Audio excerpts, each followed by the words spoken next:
أشهد أن لا إله إلا الله وحده لا شريك له وأشهد أن محمدا عبده ورسوله أما بعد فأعوذ بالله من الشيطان الرجيم بسم الله الرحمن الرحيم الحمد لله رب العالمين الرحمن الرحيم مالك يوم الدين إياك نعبد وإياك نستعين اهدنا الصراط المستقيم صراط الذين أنعمت عليهم غير المغضوب عليهم ولا الضالين.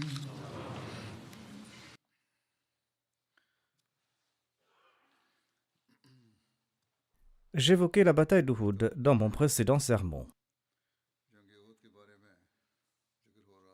Je présente ici les brèves déclarations du Muslim Maud radhiyallahu anhu à ce propos.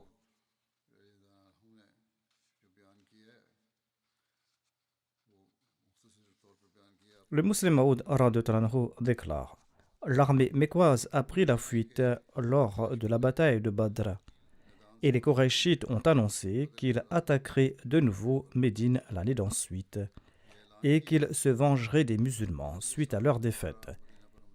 Ainsi, une année plus tard, ils ont attaqué effectivement Médine avec toute leur force. Les chefs mécois avaient été si humiliés après leur défaite à Badr qu'ils avaient interdit aux survivants de pleurer leurs proches qui étaient tombés sur le champ de bataille à Badr. Et ils ont décrété aussi que les bénéfices des caravanes commerciales vont constituer des fonds de guerre. Ainsi donc, ils se sont préparés et une armée forte de 3000 hommes sous le commandement d'Abu Sufyan a attaqué Médine.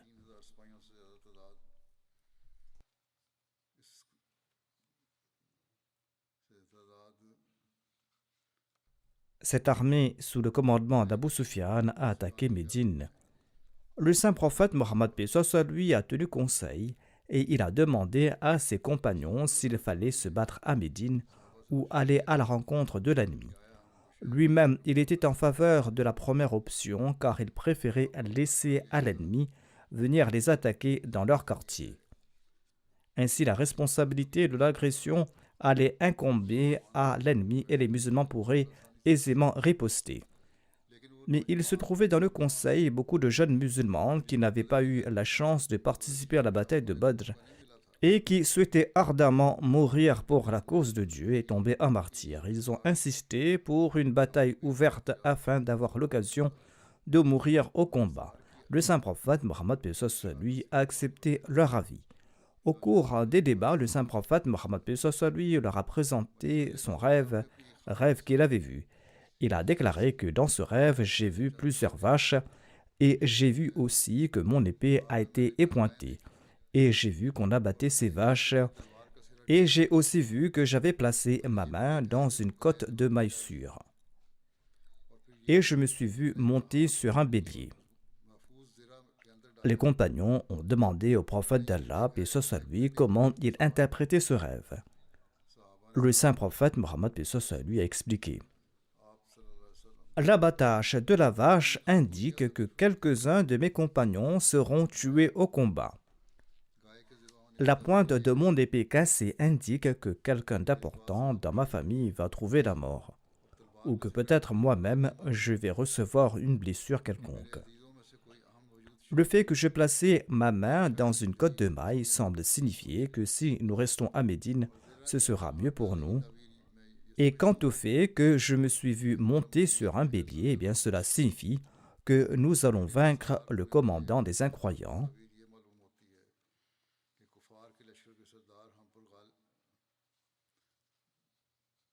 Cela signifie que nous allons vaincre le commandant des incroyants, c'est-à-dire que nous aurons le dessus sur lui et qu'il mourra entre les mains des musulmans. Ce rêve et son interprétation montraient manifestement qu'il valait mieux pour les musulmans qu'ils restent à Médine. Le saint prophète Mohammed lui, cependant, n'a pas insisté là-dessus car cette interprétation était la sienne et ne faisait pas partie de la révélation.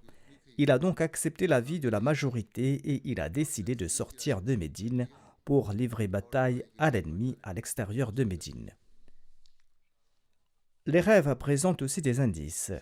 Le Messie premier d'Islam en fait mention en expliquant les métaphores du saint prophète Mohammed sallallahu alayhi wa sallam. Il déclare que les rêves et les visions du saint prophète Mohammed lui comprennent des métaphores. Ce fait n'est pas un secret pour qui étudie les hadiths. Dans une vision, le saint prophète Mohammed lui s'est vu portant 2 bracelets en or, déduisant que ces bracelets en or représentent 2 imposteurs qui vont se dire prophètes par la suite.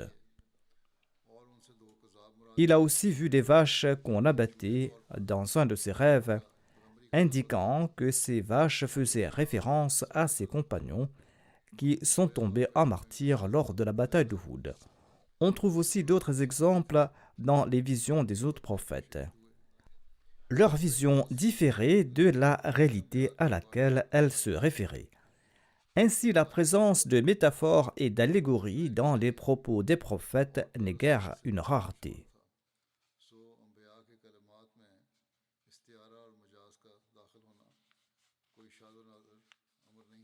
En tout cas, la décision de livrer bataille à l'extérieur de la ville a été prise et le saint prophète Mohammed lui a demandé aux compagnons de se préparer et lui-même il s'est apprêté pour la bataille.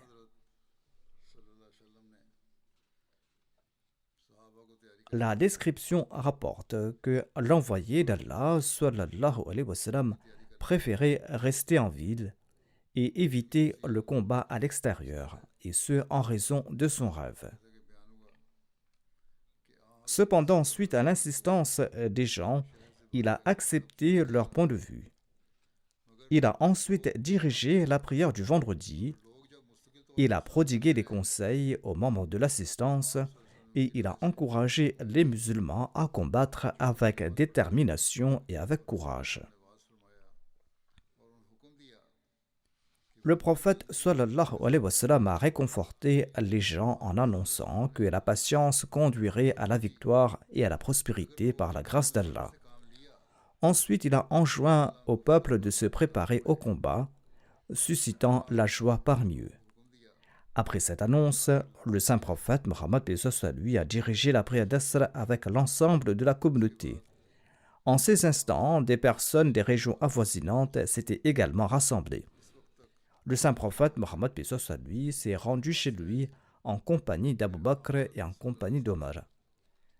Ils lui ont attaché un turban et ils l'ont revêtu de ses vêtements de guerre.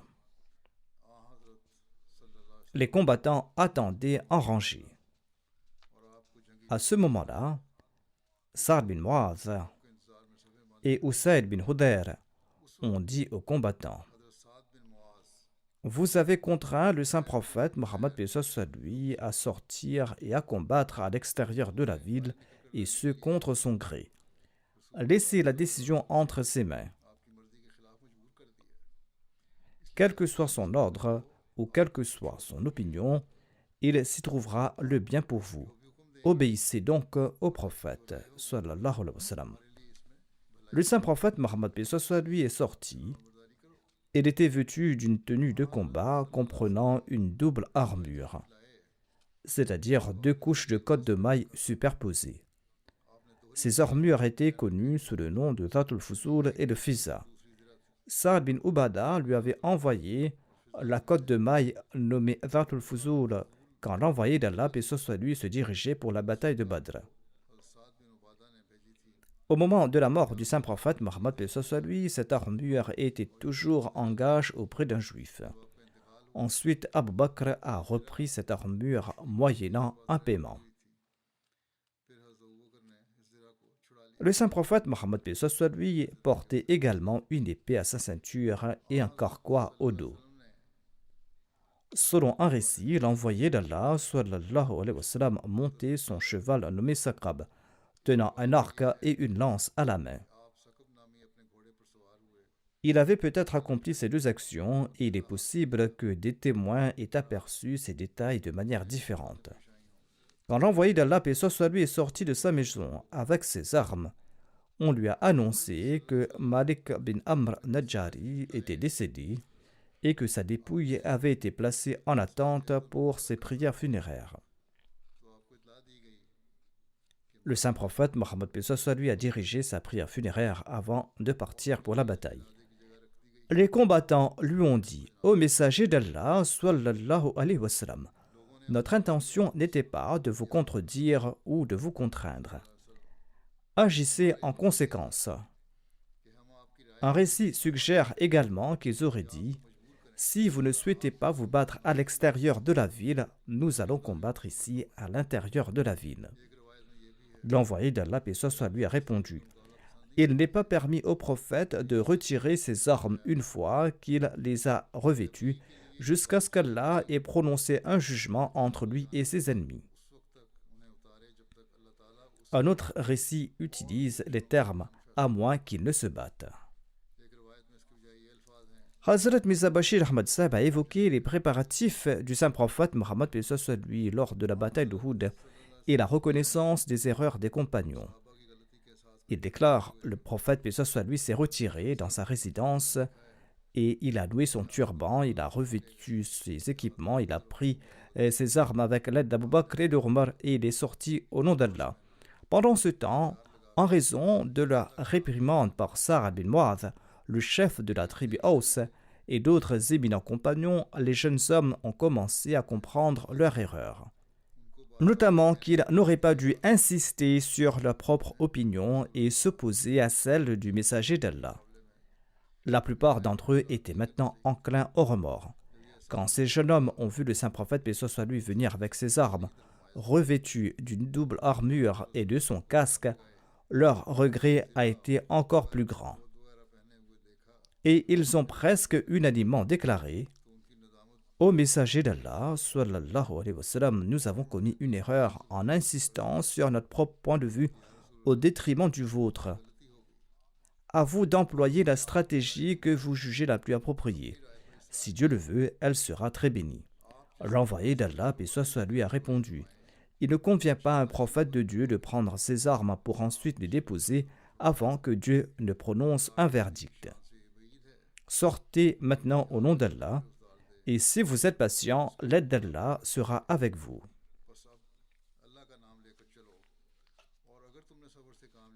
Hadrat Musleh Maud a commenté à ce propos.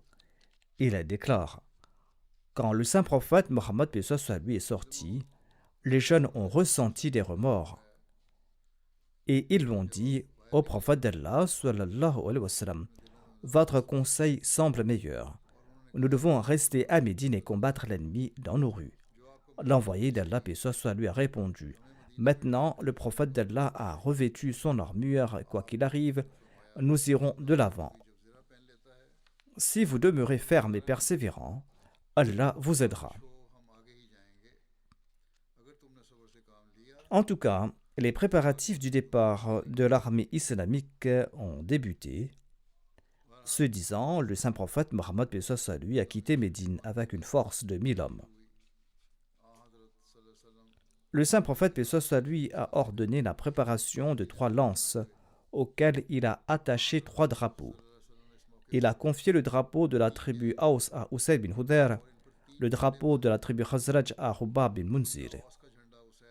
Certains rapportent qu'il a remis ce drapeau à Sa'd bin Ubada et le drapeau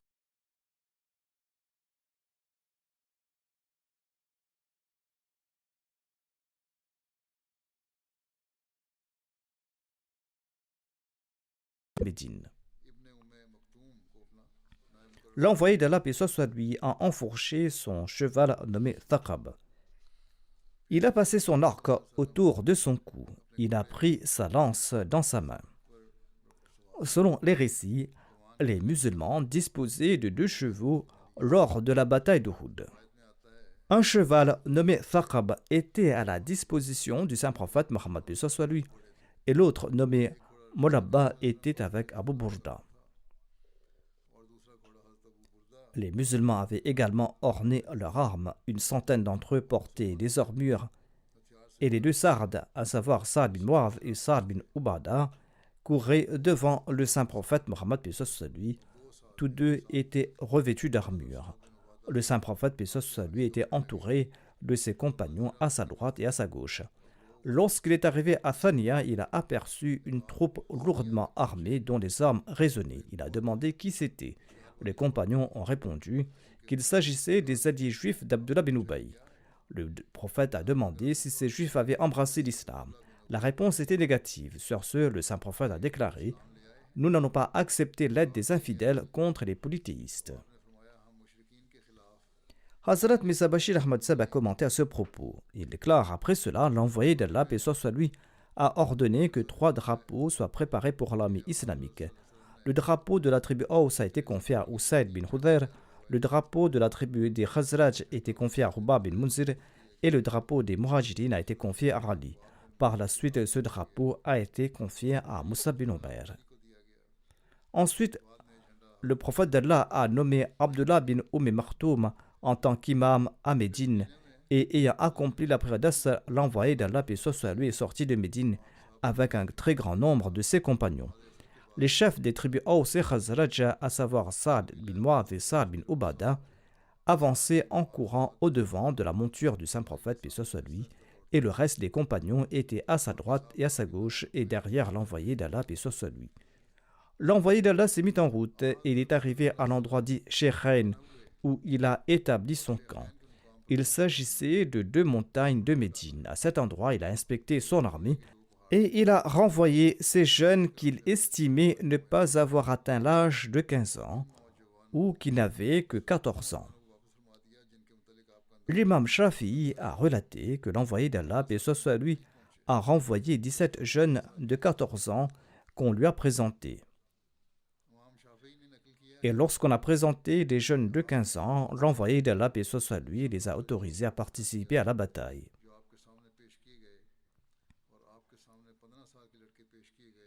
Voici le nom de ces enfants qui ont été renvoyés en raison de leur jeune âge et qui étaient enthousiastes et qui souhaitaient participer à la bataille.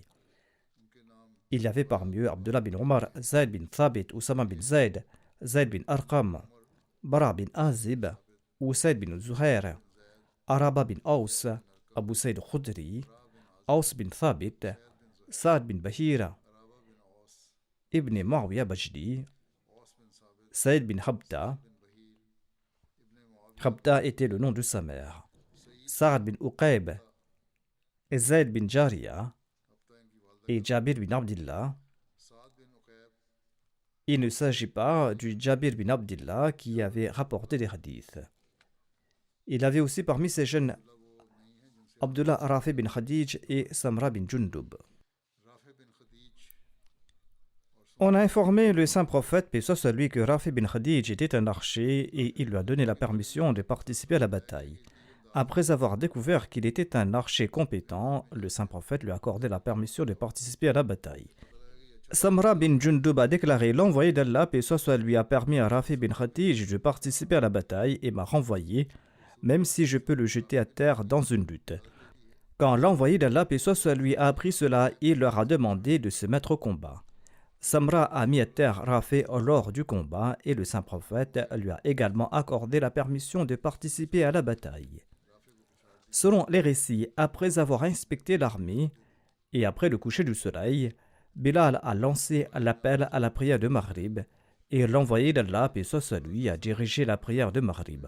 Ensuite, Bilal a lancé l'appel à la prière d'Isha et l'envoyé d'Allah, paix soit sur lui, a dirigé la prière d'Isha.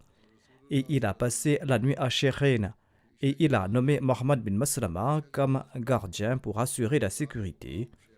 Celui-ci a effectué une tournée de l'armée avec 50 hommes. Le saint prophète, paix soit sur lui, a demandé qui va assurer notre protection ce soir, c'est-à-dire qui va veiller sur toute l'armée ainsi que sur le saint prophète, paix soit sur lui. Il entendait par là qui sera plus proche de sa personne et qui va assurer la sécurité. Zakwan bin Abd Qais s'est levé, il a enfilé son armure et il a saisi son bouclier en cuir et il s'est engagé à garder le messager d'Allah sallallahu alayhi wa sallam. Zakwan bin Abd Qais ne s'est pas séparé de lui, ne serait-ce qu'un instant. L'envoyé d'Allah, paix soit sur lui, a pris le repos jusqu'au moment du suhour. Le matin venu, il a déclaré « J'ai vu dans un rêve des anges donnant le bain à Hamza ». Dans son ouvrage Sirat Khatamun Nabiyyin, Hazrat Mirza Bashir Ahmad Sahib explique ceci sur cet épisode. Il déclare « La montagne d'Uhud est située à environ 5 km au nord de Médine. À mi-chemin, à un endroit connu sous le nom de Sheikhain, le saint prophète sallallahu alayhi wa sallam s'est arrêté et il a ordonné une inspection de l'armée musulmane.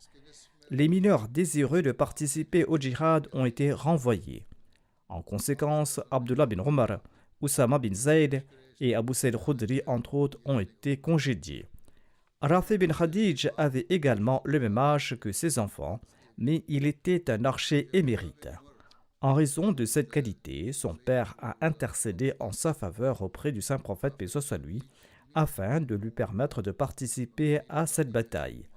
Quand l'envoyé d'Allah, paix soit sur lui, a regardé Rafi, celui-ci s'est mis au garde à vous comme un guerrier, afin de paraître fort et grand. Son plan a réussi et le saint prophète, paix soit sur lui a donné la permission de livrer bataille. Sur ce, un autre enfant du nom de Samra bin Jundub, à qui on avait ordonné de retourner à Médine, est parti voir son père et il lui a dit ceci. Si Rafi a été autorisé, je dois aussi participer à la bataille, car moi je suis plus fort que Rafi et je peux le mettre à terre dans un combat de lutte. Son père était très heureux en voyant la sincérité de son fils et tous deux se sont présentés au saint prophète Mohammed paix soit sur lui et le père a fait part du souhait de son fils. Le saint prophète Mohammed paix soit sur lui a souri et il a déclaré « Bon alors, laissez Rafi et Samra se battre afin que nous puissions déterminer qui est le plus fort d'entre les deux. » Ainsi, la compétition a eu lieu et Samra s'est emparé de Rafi et il l'a jeté à terre en un instant. Le saint prophète Mohammed paix soit sur lui a autorisé à Samra de l'accompagner. Ainsi, cet enfant innocent était tout ravi. Ce soir-là, Bilal a lancé l'appel à la prière et tous les compagnons ont accompli leur salat derrière le saint prophète Mohammed paix soit sur lui. Ensuite, les musulmans se sont installés dans leur camp pour la nuit au même endroit. Le saint prophète paix soit sur lui a demandé à Muhammad bin Maslama d'organiser la sécurité pour la nuit. Avec un groupe de 50 compagnons, il a entouré l'armée musulmane et il a monté la garde toute la nuit. Abdullah bin Ubay bin Saloul avait initialement accompagné l'armée musulmane, mais par la suite, il a fait demi-tour. Selon la description, au moment du suhour, le saint prophète Mohammed paix soit sur lui marchait en tête en direction de Sheikhain. Arrivé à Shaut, un lieu situé entre Médine et Uhud, l'heure de la prière d'Al-Fajr avait sonné. Le saint prophète paix soit sur lui accomplit la prière d'Al-Fajr là-bas. Shaut est un lieu situé entre la vallée de Cana et Médine. C'est là qu'Abdullah bin Ubay bin Saloul et ses compagnons hypocrites ont abandonné l'envoyé d'Allah paix soit sur lui et ils ont rebroussé chemin. Ses compagnons hypocrites étaient au nombre de 300. Sur le chemin du retour, Abdullah bin Ubay a déclaré que l'envoyé d'Allah paix soit sur lui ne l'avait pas écouté, mais il avait prêté attention aux paroles des jeunes dont l'opinion n'a pas d'importance. Abdullah bin Ubay a déclaré « Nous ne comprenons pas pourquoi nous devons risquer nos vies. » Ces propos ont été attribués à Abdullah. Abdullah bin Ubay a déclaré « Aux gens, retournons. » Ainsi, suite à l'ordre du chef des hypocrites, ses suivants ont abandonné les musulmans et ils sont retournés à Médine. En les voyant partir, Abdullah bin Amr, le père de Jabir, l'a poursuivi. Il était également un grand chef de la tribu Khazraj, à l'instar d'Abdullah bin Ubay. S'adressant à ceux qui faisaient marche arrière, il a déclaré : « Je vous conjure par Allah, est-il dit que vous trahissiez votre prophète et votre communauté au moment où l'ennemi les affronte de toutes ses forces ?» Ces individus répondirent en disant que si elle avait su qu'il y aurait un combat, elle ne serait pas venue. Ils justifiaient leur retrait en expliquant qu'ils pensaient qu'il n'y aurait pas de bataille. Ainsi, malgré leurs préparatifs importants, ils ont pris la fuite en disant qu'ils ne pensaient pas qu'il y aurait de combat. Par la suite, Abdullah bin Amr a déclaré aux ennemis de Dieu que Dieu vous détruise. Très bientôt, Allah va libérer son prophète de vos personnes. Selon un récit rapporté par Allama ibn Jawzi, il est dit que lorsque la tribu Banu Salama et Banu Haritha ont vu Abdullah bin Ubay commettre cette trahison, ils ont décidé également de faire marche arrière.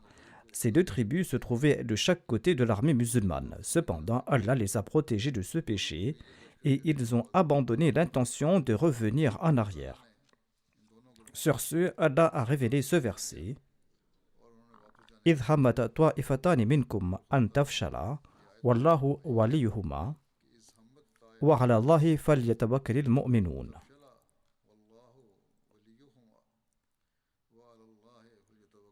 Ce fut quand deux de vos bandes méditaient une lâcheté, bien qu'Allah était leur ami.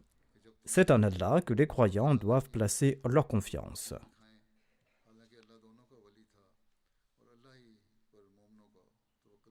Après la trahison d'Abdullah bin Ubay et de ses 300 compagnons, il ne restait que 700 hommes aux côtés du saint prophète Mohammed paix soit sur lui.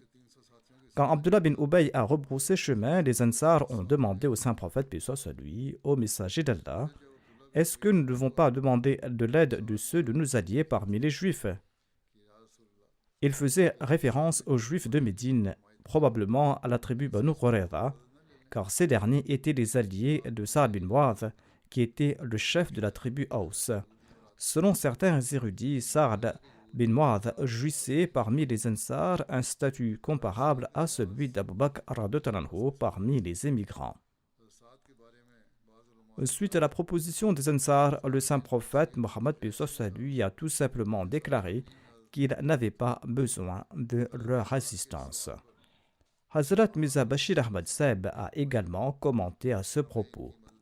Il déclare à ce sujet le lendemain, c'est-à-dire le 15 du mois Shawwal de l'an 3 de l'Hégire, soit le 31 mars 624 après Jésus-Christ, le samedi, avant l'aube, l'armée musulmane s'est avancée et ayant accompli la Salah en cours de route, l'armée est arrivée au pied du mont Uhud en début de matinée.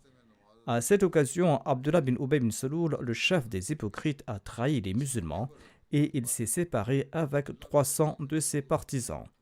En retournant vers Médine, Abdullah bin Ubay a déclaré : Mohammed sallallahu alayhi wa sallam n'a pas tenu compte de mes conseils et il a suivi le souhait de jeunes inexpérimentés pour sortir hors de Médine. Par conséquent, je ne peux pas rester avec lui et me battre à ses côtés. Certains l'ont réprimandé, affirmant que cette trahison était injustifiée, mais il n'a pas écouté personne. Il a retorqué : si c'était une bataille, j'aurais pris part, mais ce n'est pas une bataille, c'est un suicide. Et il ne restait plus que 700 âmes dans l'armée musulmane, ce qui représentait même moins que le quart des 3000 guerriers des Qurayshites. En outre, en ce qui concerne les montures et l'équipement de guerre, l'armée musulmane était très faible et insignifiante par rapport à l'armée des Qurayshites. L'armée musulmane ne comptait qu'une centaine d'hommes en côte de mailles et que 2 chevaux. En comparaison, l'armée des mécréants disposait de 700 hommes en côte de mailles, 200 chevaux et 3000 chameaux. Dans cet état de faiblesse fortement ressenti par les musulmans, la trahison de ces 300 hommes d'Abdullah bin Ubay avait créé un état d'agitation et d'anxiété dans le cœur de plusieurs musulmans au cœur fragile, dont certains ont commencé à perdre courage. Ainsi, comme le mentionne le Saint-Coran, c'est précisément dans cet état de détresse et d'anxiété que deux tribus de musulmans, les Banu Haritha et les Banu Salama, avaient envisagé de retourner à Médine. Mais comme leur cœur possédait encore la lumière de la foi, ils ont pu se ressaisir. En dépit des circonstances défavorables du point de vue matériel et de l'apparente imminence de la mort, ils n'ont pas déserté leur maître. Hadrat Muslim Maud commente: L'envoyé d'Allah, paix soit lui, est sorti avec une armée de 1000 hommes et il a passé la nuit non loin de Médine, car il avait coutume de laisser reposer ses hommes pour qu'ils puissent se préparer avant d'affronter l'ennemi.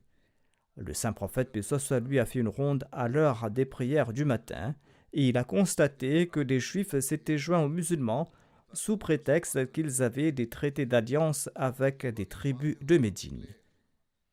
Étant donné que le saint prophète, paix soit lui, était au courant des intrigues des Juifs, il les a renvoyés. Aussitôt, Abdullah bin Ubay bin Saloul, le chef des hypocrites, s'est retiré avec 300 de ses hommes, en disant que l'armée musulmane n'était maintenant plus de taille contre l'ennemi et que prendre part au combat équivalait à une mort certaine. Une autre raison du départ d'Abdullah était qu'il souhaitait que les Juifs prennent part à la bataille. Il a déclaré que le saint prophète avait commis une erreur en renvoyant ses propres alliés. Le résultat de cette désertion de la dernière heure était qu'il n'y avait que 700 hommes aux côtés du saint prophète Mohammed lui, et ces 700 hommes devaient faire face à une armée 4 fois supérieure et beaucoup mieux équipée. En effet, l'armée mécoise comptait 700 combattants en armure, tandis que l'armée musulmane n'en comprenait que 100. Les Mécois avaient une cavalerie comprenant 200 chevaux, alors que les musulmans n'avaient que 2 chevaux. L'envoyé d'Allah, paix soit lui, est arrivé à la Harra Banu Haritha avec son armée. Le cheval d'un de ses compagnons a remué sa queue et a heurté son épée. Ressentant le danger, il a remis rapidement son épée dans son étui. Le narrateur explique que l'envoyé d'Allah, paix soit lui, appréciait de bons présages et n'appréciait pas de mauvais présages. Il a dit au propriétaire de l'épée de rengainer son épée, car il savait que ce jour-là, les épées allaient sortir de leurs étuis. Tel était le présage qu'il avait déduit. Le saint prophète, paix soit lui, s'est adressé à ses compagnons et il a demandé: qui est prêt à nous guider par le chemin le plus proche de l'ennemi, c'est-à-dire par un itinéraire inhabituel. Sur ce, Abu Haythama a répondu: Ô messager d'Allah, sallallahu alayhi wa sallam, je vais vous guider. Selon Ibn Sa'd et les autres, ce compagnon se nommait Abu Hatma. En tout cas, il a guidé l'envoyé d'Allah, paix soit lui, et les musulmans, en passant par le quartier des Banu Haritha, à travers leurs terres et leurs possessions, jusqu'à ce qu'ils atteignent la vallée de Houd, où ils ont établi leur camp.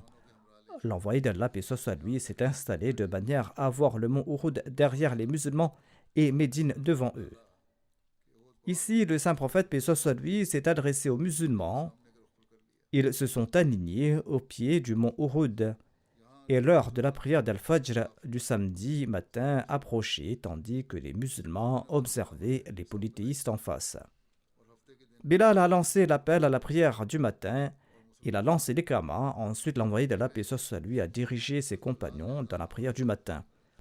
Mohammed bin Omar al-Aslami rapporte que le messager d'Allah, paix soit lui, s'est levé et il a prononcé un sermon. Il a déclaré: aux gens, je vous lègue ce qu'Allah m'a légué dans son livre, notamment obéir à Allah et éviter ce qu'il a interdit. Aujourd'hui, vous êtes destinés à la récompense. La patience, la conviction ferme et la satisfaction caractérisent celui qui garde cela à l'esprit. C'est-à-dire qu'il faut être patient si l'on veut mériter ces récompenses. Aujourd'hui, vous êtes unis pour faire front à l'ennemi, une entreprise vigoureuse. Il y aura très peu de gens qui pourront être inébranlables, sauf ceux qu'Allah guide, car Allah aide les gens qui lui obéissent, tandis que Satan aide ceux qui lui désobéissent. Initiez vos actions en faisant preuve de patience dans votre djihad et cherchez les faveurs promises par Allah à travers ce combat. Il vous incombe de suivre les directives que je vous ai données, car je souhaite que vous soyez guidés sur le droit chemin. La discorde et les querelles sont un signe d'impuissance et de faiblesse et Allah en est mécontent. L'harmonie est essentielle car toute discorde pourrait compromettre votre assistance de la part de Dieu et entraver votre réussite. On m'a mis dans le cœur qu'Allah s'éloigne de celui qui commet des actes illicites. Allah n'est pas satisfait de celui qui enfreint ses interdits. Allah pardonne les péchés de celui qui s'abstient des interdits. Quiconque me salue une fois, Allah et ses anges lui feront miséricorde 10 fois, a déclaré l'envoyé d'Allah sallallahu alayhi wa sallam. Quiconque accomplit une bonne action, que ce soit en faveur d'un croyant ou d'un incroyant, il sera récompensé par Allah. Il sera récompensé instantanément dans cette vie et après un certain temps, il va recevoir sa récompense dans l'au-delà. La prière du vendredi incombe à toute personne qui croit en Allah et au jour de la résurrection, à l'exception des enfants, des femmes, des malades et de l'esclave en captivité. Quiconque fait preuve d'indifférence à cet égard, Allah fera preuve d'indifférence à son égard. En substance, le saint prophète, paix soit sur lui, a énoncé cet ensemble complet de directives, peut-être en raison du rêve qu'il a vu. Il s'agit de directives complètes sur la conduite des musulmans, la conduite qu'ils doivent adopter. Le saint prophète a ensuite conseillé: Allah est suffisant et digne d'éloge. Je vous ai enjoint à entreprendre toutes les actions qui, je le sais, vous rapprocheront d'Allah, et je vous ai mis en garde contre toutes ces actions qui vont vous conduire vers le feu de l'enfer. L'Esprit Saint m'a révélé et déposé dans mon cœur qu'aucune âme ne goûtera à la mort avant d'avoir obtenu les provisions qui lui reviennent de droit. Ces provisions ne diminueront pas, même si l'on tarde à les recevoir, c'est-à-dire qu'Allah accordera une récompense pour les actions de chacun. Cela s'applique à tout type de provision. Craignez votre Seigneur et agissez avec modération dans votre quête de provisions, afin de les recevoir avec bénédiction, évitant ainsi d'être confronté à des difficultés dans votre quête. Il ne faut pas hésiter à accomplir de bonnes œuvres, des œuvres méritoires et à s'efforcer d'acquérir des biens licites et purs. Car ce qu'Allah réserve à l'homme ne peut être atteint que par l'obéissance. Allah a clairement défini ce qui est licite et ce qui est illicite, mais entre les deux, il y a de nombreuses choses qui sont incertaines et ambiguës. Beaucoup les ignorent à l'exception de ceux qu'Allah a protégés. Ceux d'entre vous qui s'en abstiennent préservent leur honneur et leur foi. Quant à ceux qui commettent ces actions, ils sont comparables à ce berger qui se trouve à la lisière du pâturage divin et il est sur le point d'y pénétrer. Chaque souverain possède un domaine interdit. Écoutez, les pâturages interdits d'Allah sont sans aucun doute les choses qu'il a déclarées illicites. Abstenez-vous de ce qu'Allah a clairement déclaré illicite. Un croyant comparé à l'ensemble des croyants ressemble à la tête par rapport au corps. Quand on souffre d'un mal de tête, c'est le corps tout entier qui souffre. Si les musulmans d'aujourd'hui sont attentifs à propos de ces conseils, l'ennemi n'aura pas le courage de les regarder avec de mauvaises intentions. Le premier calife de la communauté Ahmadiyya explique: le jour de Houd, l'ennemi a marché de la Mecque vers Médine. Les armes qu'Abu Sufyan avait initialement apportées de la Syrie, pour lesquelles le saint prophète, paix soit sur lui, s'était rendu à Badr afin de les intercepter et afin d'affaiblir la puissance des mécréants, eh bien ces armes, ces moyens étaient rassemblés pour être utilisés contre les musulmans.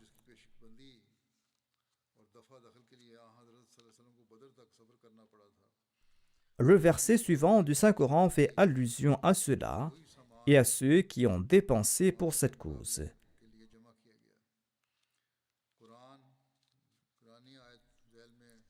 Il est dit dans ce verset: Innal ladhina kafaru yunfiquna amwalahum liyasuddu an sabilillah fasayunfiqunaha thumma takunu alayhim hasra.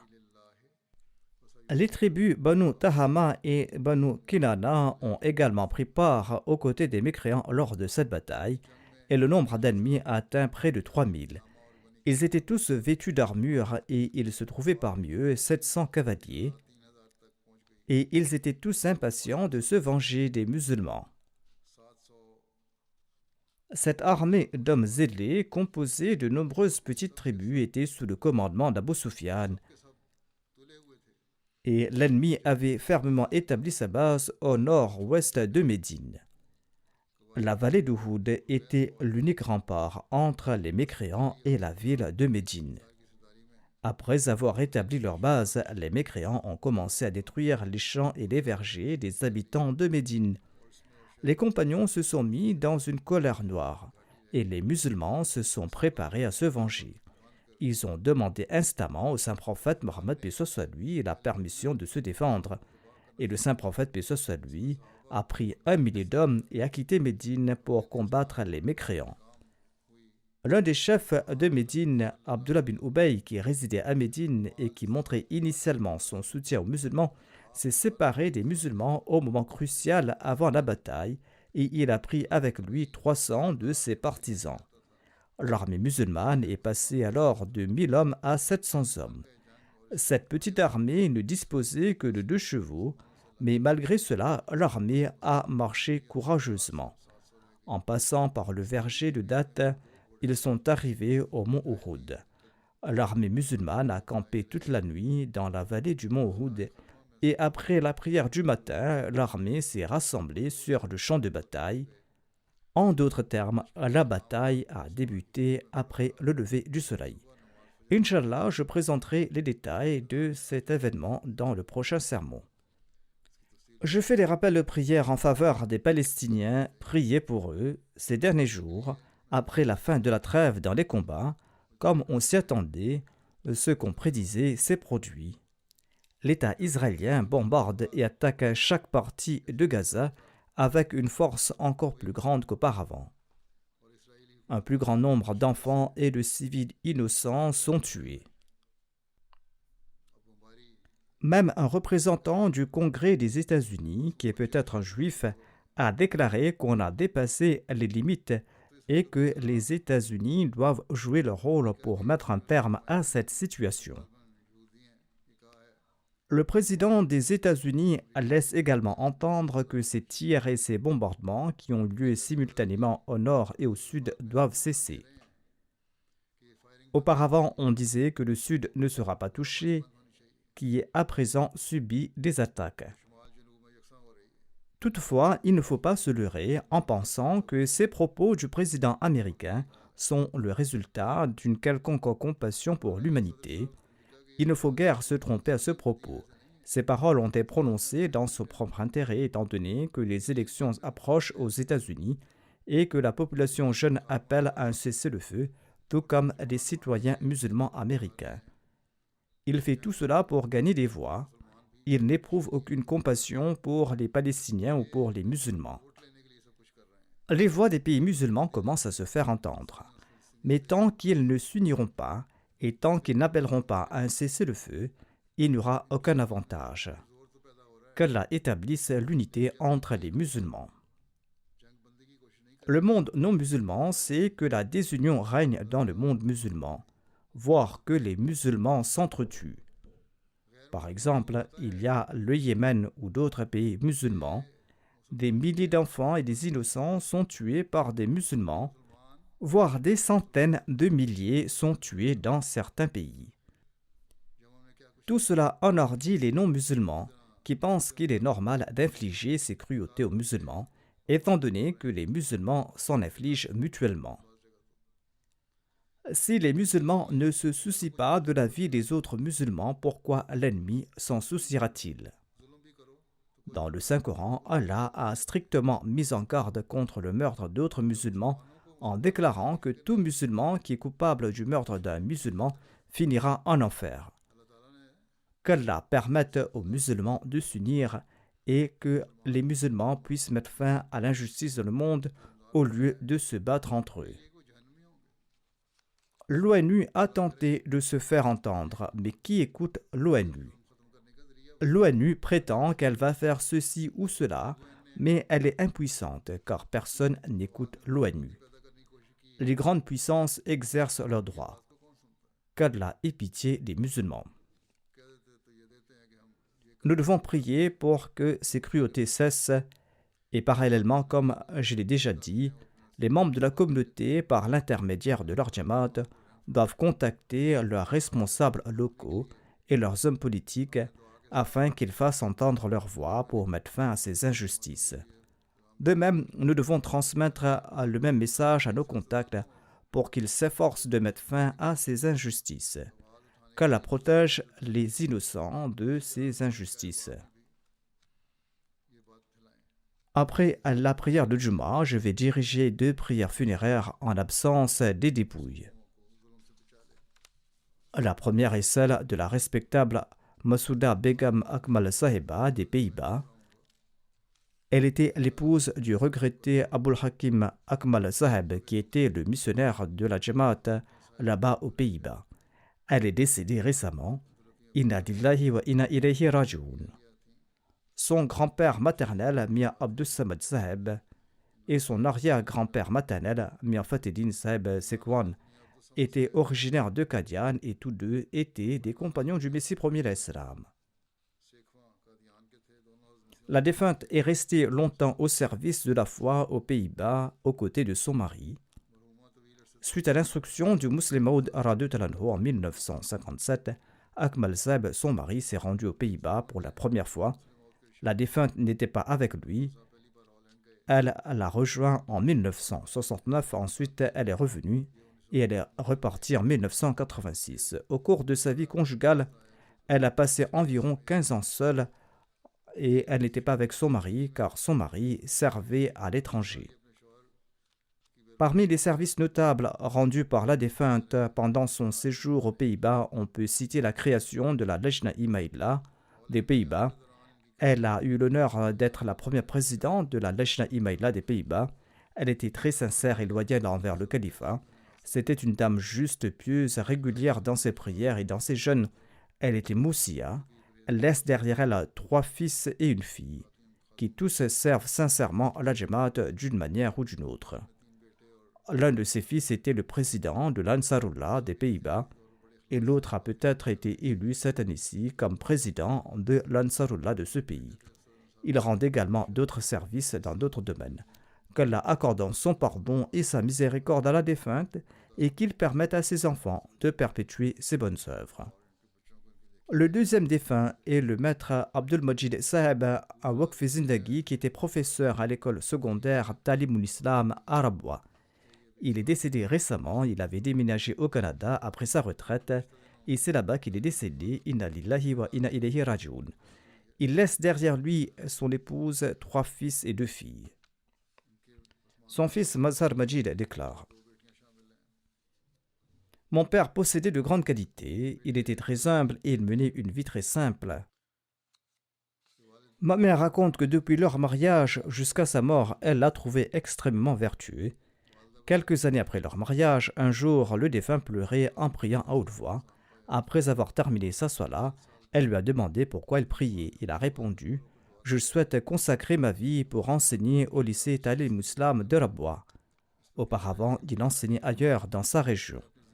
J'ai prié pour qu'Allah exauce mon désir et fasse en sorte que ma femme soit d'accord avec cela et qu'elle soit satisfaite en son cœur. En tout cas, son épouse lui a dit: Tu dois immédiatement écrire au calife pour lui demander la permission de servir la communauté en tant que Waqf Zindagi. Par la grâce d'Allah, il a fait sa requête. C'était à l'époque du deuxième calife et le calife a approuvé sa requête et sur ce, le défunt a déménagé à Rabwa pour servir la communauté. Son fils relate: Chaque mois, lorsque mon père recevait son salaire, il se rendait avant tout chez le secrétaire aux finances afin d'offrir sa contribution financière. Ensuite, il rentrait chez lui et remettait le reste de la somme à ma mère. Après avoir déménagé à Rabwa, il a vécu dans des circonstances très difficiles, mais il ne s'est jamais plaint. Il n'a jamais exprimé le désir d'avoir des choses matérielles. Il nous conseille toujours à nous, les frères et sœurs, d'accomplir nos salats à l'heure et d'être attachés à la Jamaat et au califat. À l'époque, la situation financière de la Jamaat n'était pas très bonne et on faisait face à de grandes difficultés, mais le défunt a fait preuve d'une grande patience. Lorsque le défunt enseignait à l'école, j'étais moi-même étudiant. Je l'ai vu moi-même de mes propres yeux. Ces points ne sont pas simplement des propos tenus par son fils pour faire l'éloge de son père, le défunt possédait certainement ces qualités. Les non-Ahmadis étaient également impressionnés par sa personne. En 1985, il a eu une promotion, l'État l'a promu. En 1973, ou peut-être après 1974, l'école a été nationalisée, mais le défunt a décidé de rester et d'enseigner dans cette école. Il a servi pendant quelque temps au lycée. Ensuite, en 1985, il a été promu et envoyé comme directeur du lycée Islamia de Behra. Le directeur adjoint de cette institution était également l'imam de la mosquée centrale. En apparence, il allait s'opposer au défunt parce qu'il était Ahmadi, mais en raison de son bon caractère, l'imam le respectait beaucoup et il était très courtois envers lui. Quelqu'un a relaté: un jour, j'ai entendu l'adjoint, c'est-à-dire l'imam de la mosquée, dire aux autres enseignants que bien que le défunt est un Qadiani, c'est une personne très vertueuse. C'est ainsi qu'il accomplit le tablir de manière silencieuse au point d'influencer ceux qui s'opposaient à la communauté. Ses élèves venaient souvent le rencontrer et lui disaient que nous avons été vos élèves. Cependant, il était très fier de ceux qui ont consacré leur vie à Dieu et c'était cela qu'il mentionnait. Et il était très heureux d'annoncer que tel ou tel Waqf Zindagi avait été son élève. Il vouait un grand respect à l'égard des Waqf Zindagi. Qu'Allah accorde aux défunts son pardon et sa miséricorde et qu'il élève son rang et qu'il permette à ses enfants de perpétuer ses bonnes œuvres.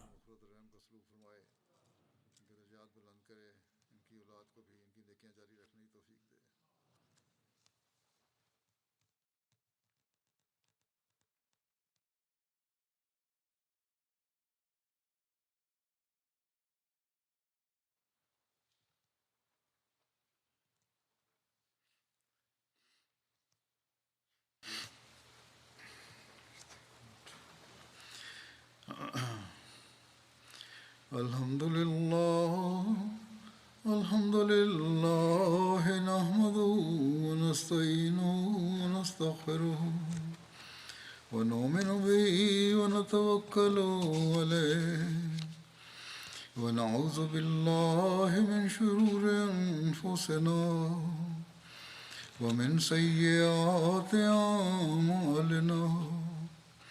من يهده الله فلا مضل له ومن يضلل فلا هادي له ونشهد أن لا إله إلا الله ونشهد أن محمدا عبده ورسوله عباد الله رحمكم الله إن الله يأمر بالعدل والإحسان وإيتاء ذي القربى وينهى عن الفحشاء والمنكر والبغي يعظكم لعلكم تذكرون اذكروا الله يذكركم وادعوه يستجب لكم